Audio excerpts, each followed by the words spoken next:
All right. As promised, my esteemed colleagues and friends are here.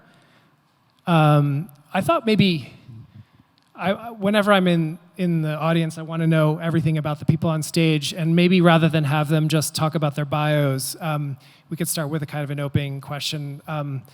Like, how did you get here? Not on the freeway, but like, how, as a New Yorker, I find driving around here quite fascinating.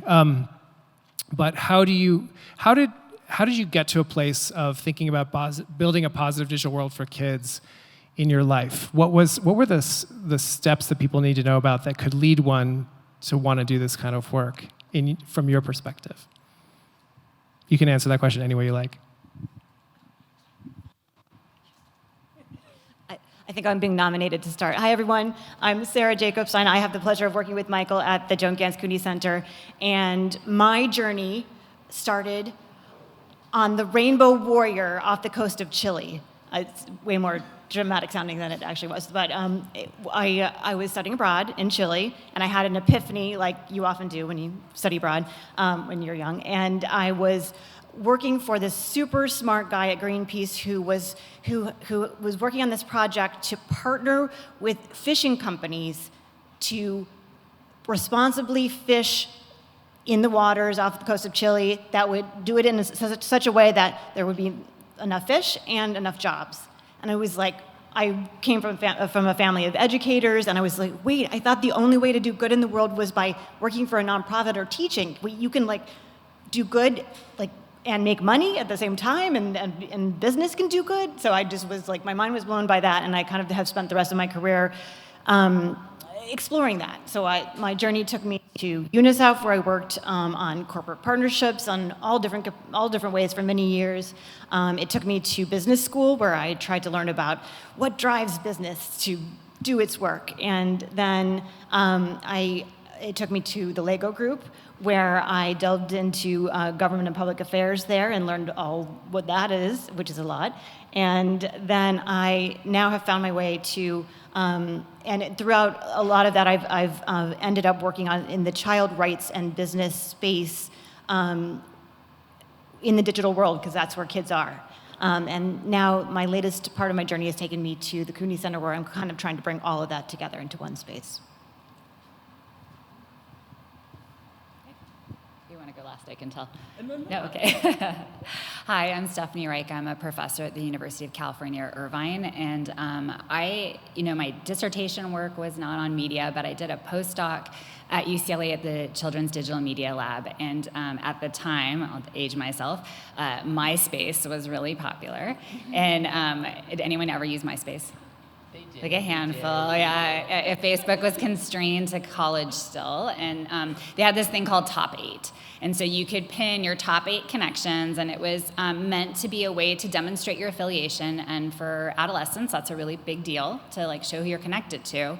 And it was supposed to be for ease of messaging them. But what happened is it ended up being this big political quagmire for teens, where you were on a top 8, you got moved from the top 8, you were number 1 spot, you got taken off, and it caused all this conflict. And so while it was a really, I think, a beneficially intended design feature, it had this consequence of really undermining peer relationships and causing a lot of conflict and stress to adolescents. And so I started thinking about, like, how does design really fit with development? And so that sort of led me, and I'm trained as a developmental community psychologist. And so I was on the front end of developmental theorists working in media. So I've sort of been aging as media changes, and I work from diapers, sometimes college, end of high school, unless you're a parent of somebody in diapers through high school. So that's my path. I don't even know where to start, because mine's kind of really weird. You can see by my last name, Milovidov. So I'm married to a 6'8" Russian, and I live in France, and I'm a Black American who just moved to London. Look at the laughter. She's like, oh my gosh. Yeah, exactly.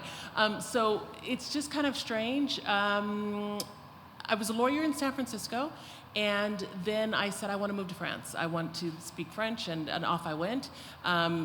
Got a degree, did some work, ended up finding a legal position, became general counsel in a small tech company, met and married the 6'8" Russian, wanted to have children, moved back up to Paris, did a PhD.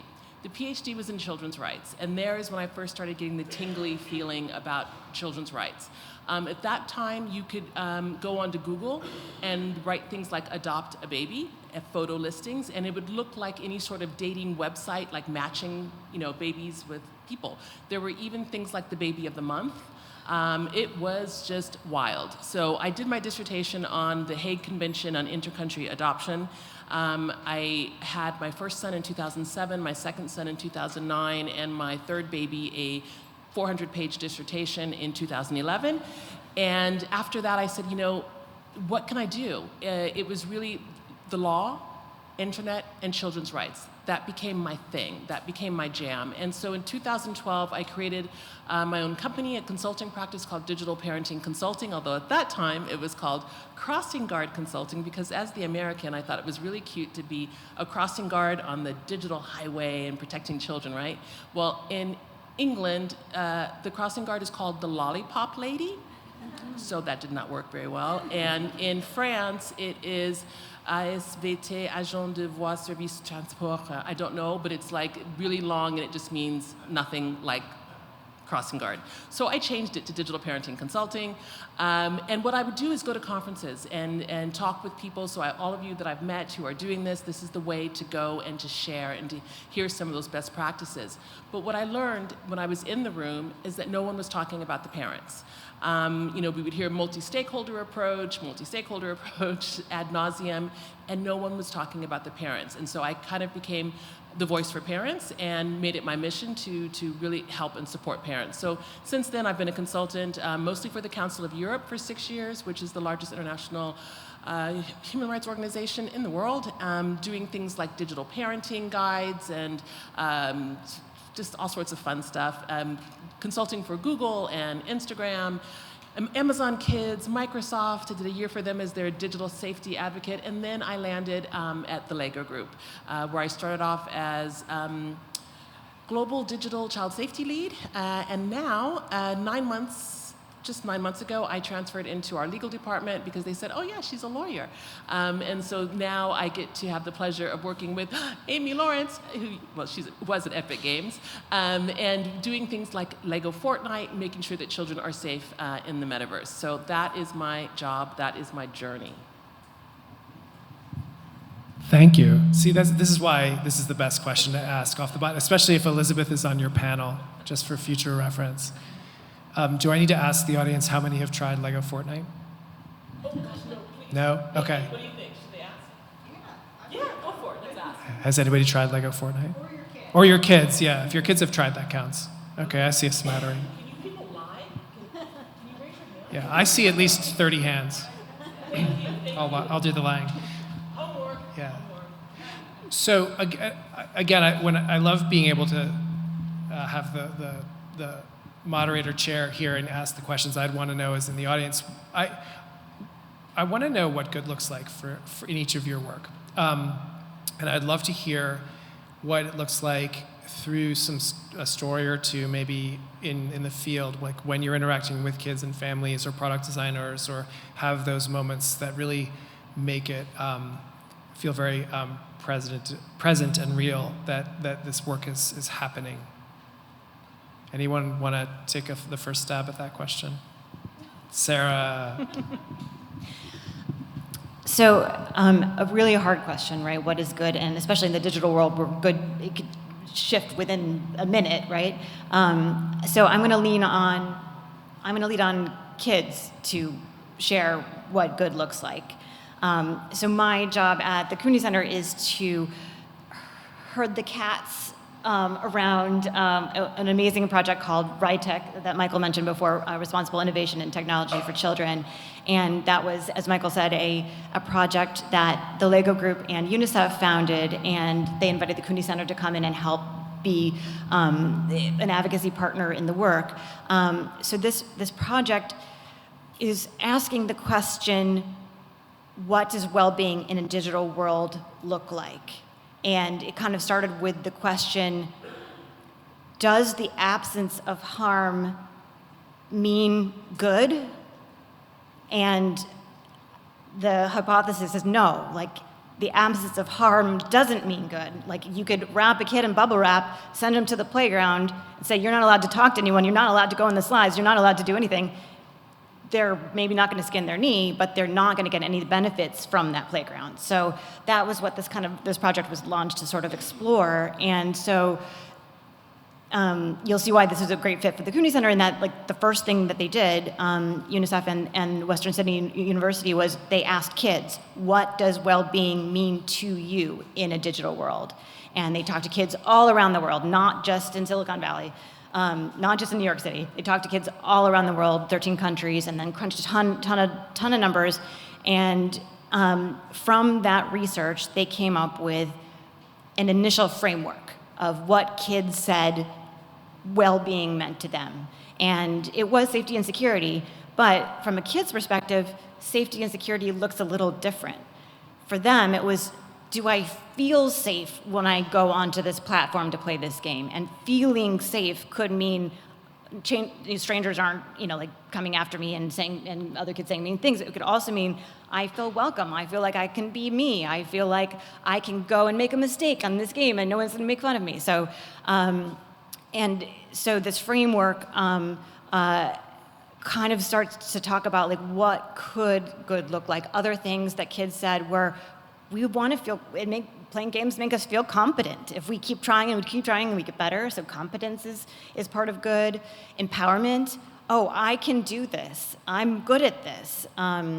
Self-actualization, whatever that means.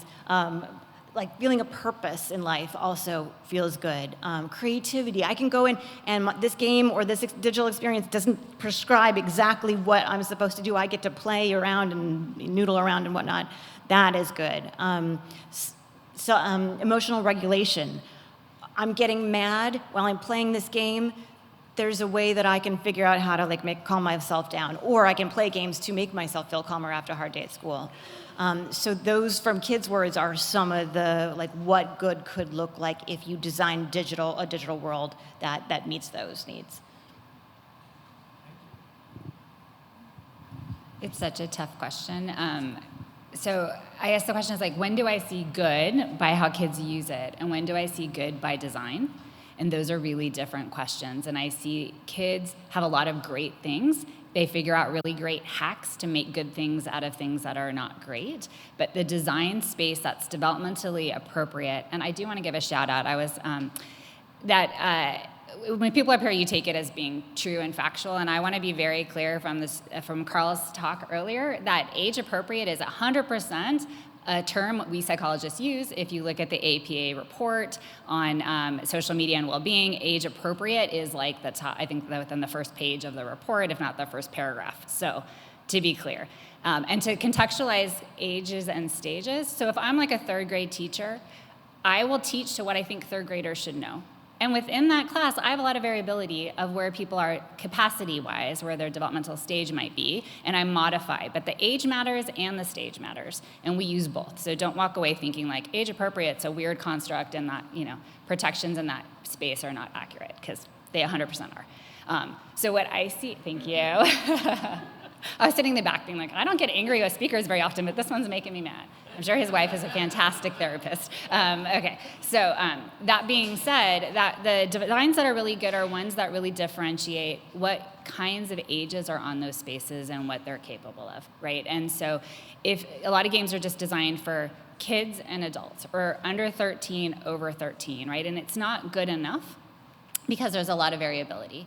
But what we do know is that within play or learning, when you have learning goals and parameters around that, that's when learning really happens. It's when development really happens. And in the education world and psychology world, we talk about it as guided play. It's not just free play. It has guides, it has parameters, it has capacity building aspects to it. And so digital spaces that have been really beneficial for kids are spaces that have goals and ways that they hope people will play, and some space to sort of explore and learn that, but it's meaningfully set within those learning goals. And we design some in our own lab, and we do content analysis, we talk a lot with kids, and those are the spaces where it's really beneficial for them. It's working? Is it working, yeah? Yes, okay, great.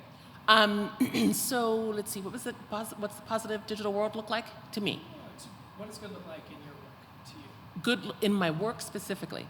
Or you can be He changed it as soon as I questioned. I'm going to say both. Okay, I'll give you both. So I think if I sit there and think, what does a positive digital world look like? I mean, first, it's a place where kids can play, right? They can play, they can create, they can connect, and they can do that safely and responsibly.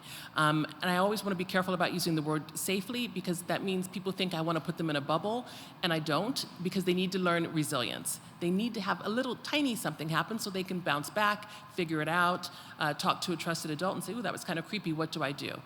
I think that for parents, they need to have an environment where they have devices that they understand, that are manageable. They have rules and the transparency, they get it. I think for industry, they need to be able to innovate. They need to be able to create all that crazy stuff ethically. And I'm really going to stress ethically, because we need it. We need people, instead of moving fast, breaking things, to go, you can go fast, but take a break every once in a while and do like a little ethical check. Is this the right thing for society? Is this the right thing for children? I think for government, regulators got to regulate, right?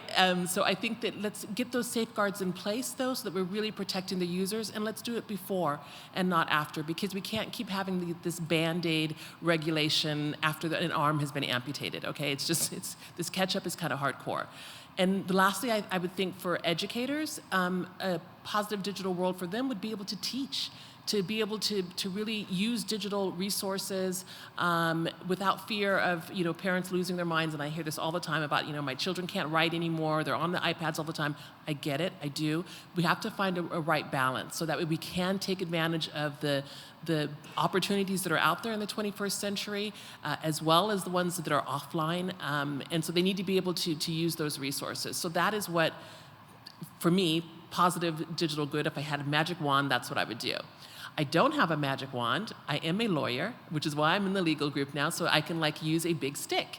And so that's called legal digital compliance. And so that is how I help our people create digital products and services that work. And so what we do, now I'm going to talk about our little positive process. So we have our government and public affairs people. Sarah used to be one of them, that go around and they're looking at all the trends. What's happening in children's rights? What's happening in AI? What are the latest things? Then they will feed it into us. We'll do our assessment. We'll come up with our rules, what we think legally we can do. And don't forget, it's the Lego brand. So we've got those hardcore values about wanting children to play and to create and to enjoy themselves. So then we'll put it into a checklist, and kind of like our data protection, a DPIA, a data protection impact assessment, plus a CRIA, a child rights impact assessment. So we'll put all that in there. We'll check out things. We'll have the business students, they just created this brand new thing. We'll run it through the process, and we'll say, are you thinking about kids? We'll look at the different elements of, privacy, safety, the whole gambit, and red light, green light, yellow light system. They say amber in the UK, and it always cracks me up because I'm always like, what? So red light, yellow light, green light, and that's pretty much what we do. It's a work in progress. We've just started doing this this year. And it's pretty exciting, because then you have something to say, and you also have something to say when the regulators come and they want to see what you've been doing to protect children. And I would say that we are doing a lot. Yes, thank you so much. I really like this notion too, that we're all nothing is perfect. We're all working to try to stay ahead of an ever-changing world that we have to operate in, that kids are living in. And the sort of the commitment to ongoing learning and willingness to course correct and respond to the conditions of the moment is really key, I think. So maybe with that spirit in mind, I'll have one more question for all of you, and then maybe we can open the floor to folks in the audience. But what's the thing you want to say to people in the room here about what's the road ahead? I want that one first. Education. And I say this, I was a law professor before. I didn't mention that in my journey, but I taught law and technology, and lots of fun classes. And one of the courses I also taught, which was criminal law. So imagine you give some people who really don't care about criminal law, you tell them, what are the elements of murder? What's the elements of negligent homicide and manslaughter, et cetera? And they're just sitting there. But you bring in an episode of Law and Order, and you say you're the prosecutors and you're the defense attorneys, those kids perk up and they learn the law. So I feel that we can always find ways to educate. So the lawyers here, who are doing boring privacy work, I'm not saying who, find a way to make it interesting for your colleagues. For there are so many things that we learn and that we can take back. And I heard Denise say earlier about the terms and conditions that are on the website. I'm sorry, make them friendly. They need to be user-friendly. We have to educate. Each one of us, we know something so we can share it. We teach our children, what are those good websites that you're seeing? Share it with the others. What's something that you found out that was a bad practice when you pressed that button, it took you to that website? Share that so your friends don't go there too. For the parents, share what devices work, what parental controls, tips, and strategies work in your house. Your house, your rules. It may not be the app, it may be something else. Who else do I want to bring into? I told you it's multi-stakeholder. Everybody has something to do here. Did I miss anybody? Parents, kids, lawyers, policymakers. You're laughing. He's like, what are you going to say about me? What's your profession? No, behind you. He's like laughing. Okay, so I think I already had you covered, didn't I? For educators, yeah, you're good. Yeah, so that's right, I remember your question. It was a very good question, by the way. So for educators, share the best practices with other schools. As you're talking about that you have a responsible use policy, an acceptable use policy, or how you can get that right balance. In Europe, there's something called e-twinning, where they have all of the teachers who put up school lesson plans that you can share. So imagine you want to teach kids averages, and you're not quite sure, and you want to kind of sneak in some technology. Take out their smartphones, have them look at the time, and then have them calculate averages, means. There are so many ways that we can educate each other in this digital world about the good and the bad. And that's, for me, my biggest takeaway. Yeah. To follow there. Yeah, am I on now? Okay. So I want to clarify on the last question. I'm not saying that design is bad. I just think that a lot of it is not, it's missing so many opportunities for really good design that would really elevate and support children. And so I guess my takeaway would be to work with kids and parents. So I'm also a parenting researcher. I was a fantastic expert on parenting until I became a parent. And then I was like, why are these words coming out of my mouth? This is not how you're supposed to deal with this. And so it's preposterous to think about designing for users that aren't really at the table with you, and so, or at least specialists of those users. And so I was saying my lowest bar is buy some developmental textbooks and read about how kids different and why 1 is really different than 4, which is really different than 6, which is, they really are different. But better yet, co-design with children. If you have user agreements, talk with kids. One of my graduate students, Allison Stark here, is doing focus groups with 8 to 11-year-olds. She prints the user agreements that many of you might have drafted yourself from popular platforms and talks with them out loud, and they don't read them, they don't understand them, but they do know this button, if I click, I get to play. And that's sort of the take home that they're getting from that. Talk with parents. Do they even know how to find it? Design for opt-in instead of opt-out, default to, right? So all of these pieces of treating the people you're designing and selling to and for as partners, so you can have better thriving and success for kids and families. So over the weekend, I was binge watching The Bear. Anyone watching The Bear?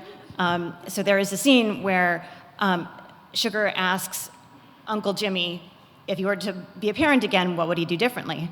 And he said, I would worry less, let them make more mistakes, and have some more fun. And I was like, yes! Oh, but that's so hard. We all happen to have 17-year-olds.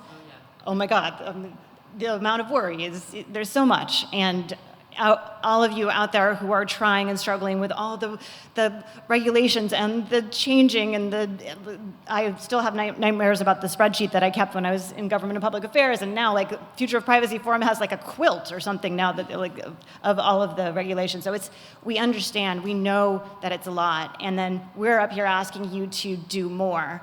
But I think that what we would say is it's worth it to listen to kids. It's worth it. We're all in this together, and the RITEC project is now going on to next phases, which will hopefully give you tools and resources that you can use to integrate well-being into all the other things that you have to do.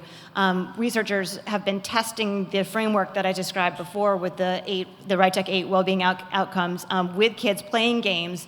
We have research that is about to be launched in April, so stay tuned to that, with amazing case studies of how playing different types of digital experiences online impacted kids' well-being. So we have that coming. We have, as Michael mentioned, a toolkit that we're going to develop for business, for designers to be able to integrate some of these research learning. So what we're trying to do at the Cooney Center is like translate between the research world and the business world. And it's a work in process. It's hard. We have a long way to go. We need to even figure out, like, okay, if game designers do start to integrate well-being outcomes into their work, how do we even know if it's been successful? So a challenge out there to anyone who wants to explore that. We need some research in that area. So I think we would invite you to just think about kids and their perspectives in all this, as we've all mentioned, and then just know that we have your backs and we're there and we're gonna get you some tools and we wanna hear from you, and let's all do this together. Thank you. Is this on? Yeah, oh, good. All right, so we have 10 minutes left in our window here. We could all just stand up and do some exercises, or we could take some questions, or maybe we could do both at the same time. Yes, I have a question. So my name's Tom, and I came through the Mattel ranks, and we used to always talk in the marketing department about how the lawyers upstairs were in the business prevention division.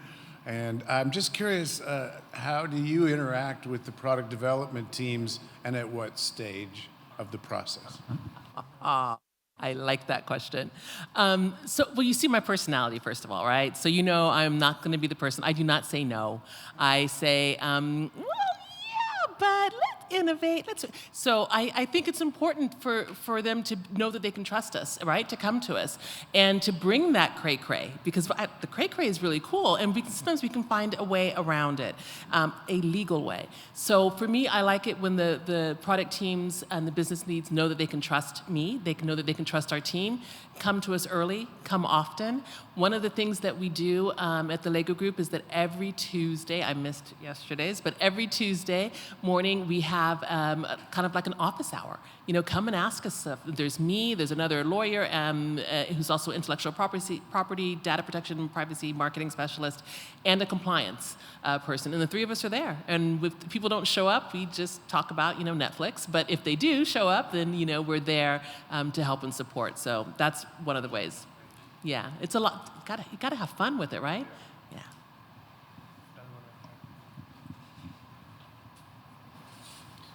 Thank you. This has been great. I'm very excited. Thank you very much. Appetizers, though, and I've put on my agenda to go off and investigate that. So I need guidance. If I were to go one place, each of you, to catch up with the world you're deep in, where should I go? I'm gonna take that challenge.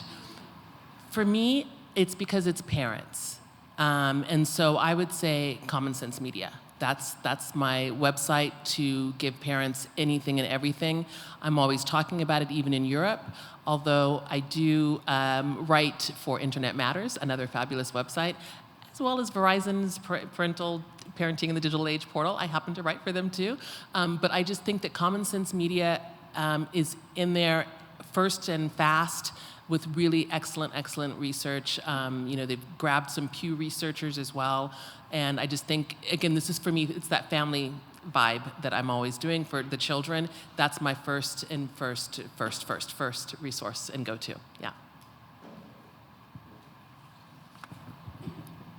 Who's next? Okay, Stephanie. Is this one? Maybe everybody can take that question if they all have an answer. Yeah. It's just hard to pick just one. Yeah. So just to do the plug because they're here. 5 Rights is a fantastic website. The reports are fantastic. I think in the space of do no harm, the April report has this fantastic table about dark pattern design and the ways in which that's problematic for children. So I think that's a fantastic resource. If you want bite-sized information about development, Children and Screens, it's the Institute for Child Development and Digital Technology. They did this Ask an Expert webinar series that started during COVID.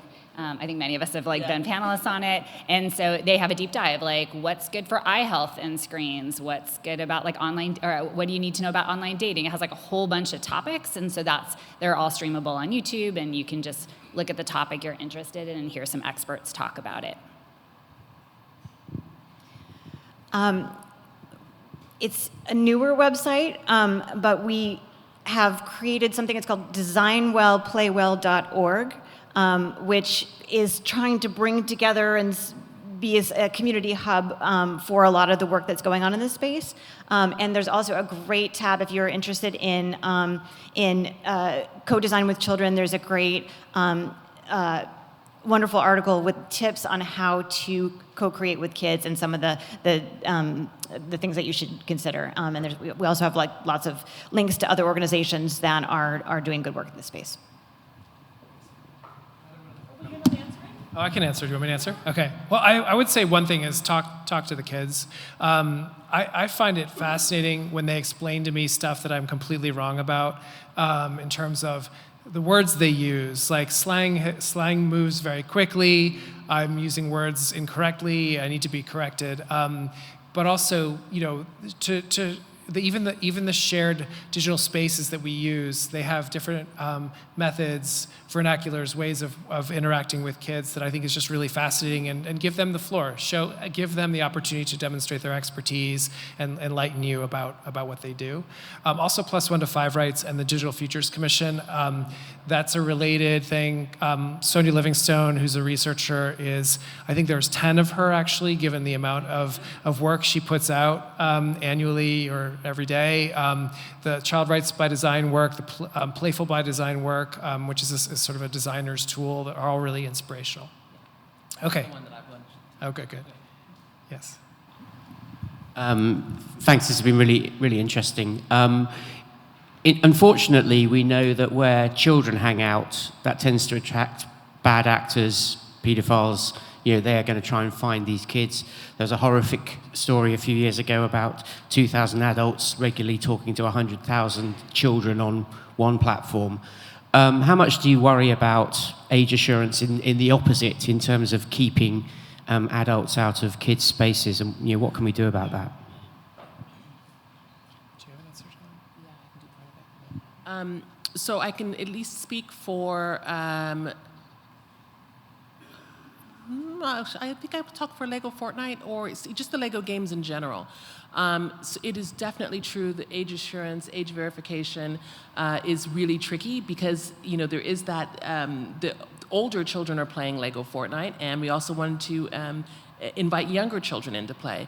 So what they ended up doing is creating a system of account linking, where a child with a Lego account would then go in and have verified parental consent, and then once that account was linked, they could link to a Fortnite account, Epic Games account, and then they could play. Do I think that any system is infallible?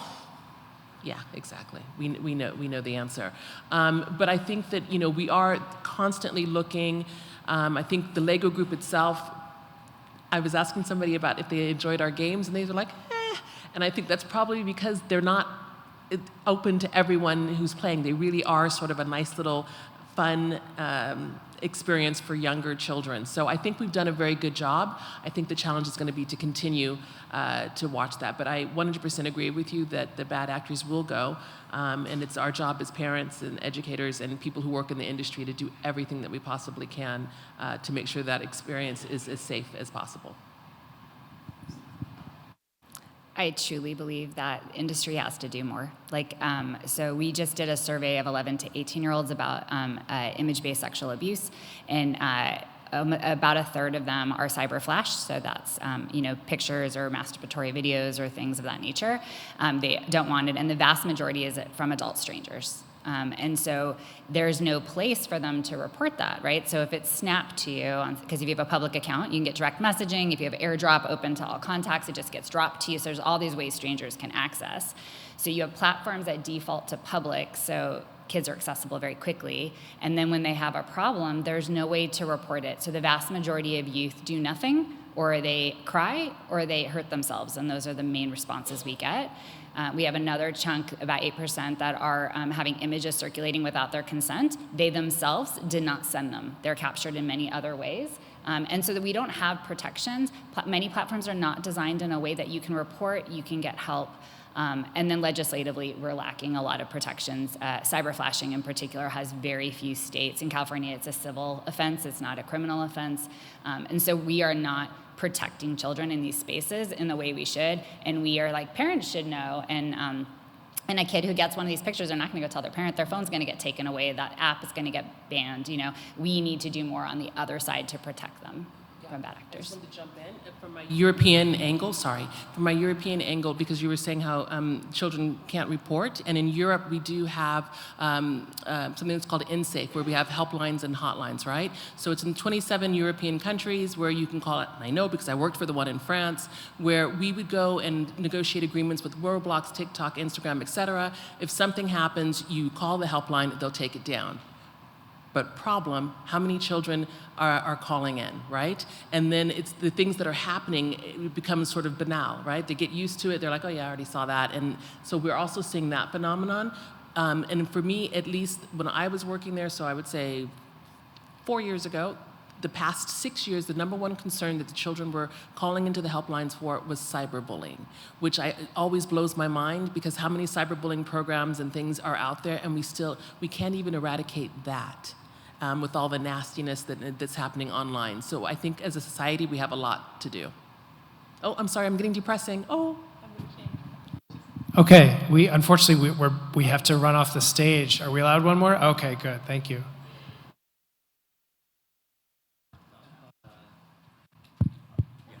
Hi, Jason Williams and I wanted to say a great panel, by the way. I'm curious, my eldest is now 13, and I think you mentioned that all three of you had older teens, and so I'm curious your opinion about the positive and negatives of social media, and perhaps how you're handling that access in your own homes. Is this on? We all have 13-year-olds too, if that helps. Oddly, we have similar age children. I can tell how it's happening in my house, and if others want to share. I took approach to parenting that I don't want to have everything's restricted and then you have access. That I wanted to build capacity for my children from an early age, and then they have more freedoms and more autonomy. So now my 17-year-old doesn't have very many restrictions at all because she's very responsible.